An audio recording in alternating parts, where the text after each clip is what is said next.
দিয়েছিল।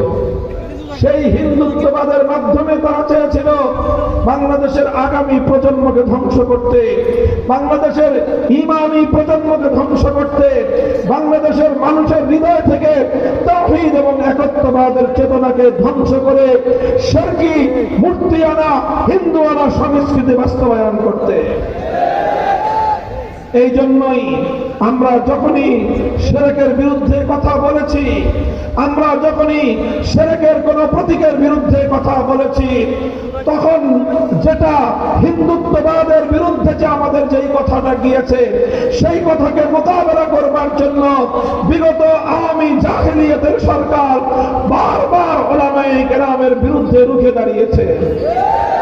সর্বশেষ যখন বাংলাদেশের প্রতিটি গুরুত্বপূর্ণ জায়গায় মূর্তি স্থাপন করার মাধ্যমে, ভাস্কর্যের নামে মানুষের মূর্তি স্থাপন করার মধ্য দিয়ে বাংলাদেশের যেই হাজার বছরের ঐতিহ্য, ইসলামী ঐতিহ্যকে ভুলুণ্ঠিত করবার পায়তারা চালিয়েছিল।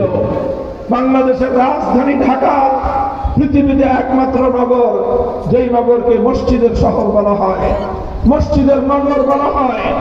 সেই ঢাকা নগরীর পরিচয়কে মুছে ফেলে ঢাকাকে মসজিদের বদলে মূর্তির নগর হিসেবে বাস্তবায়ন প্রতিষ্ঠিত করবার পায়তারা চালিয়েছিল। আমরা যখন শান্তিপূর্ণভাবে প্রতিবাদ করলাম,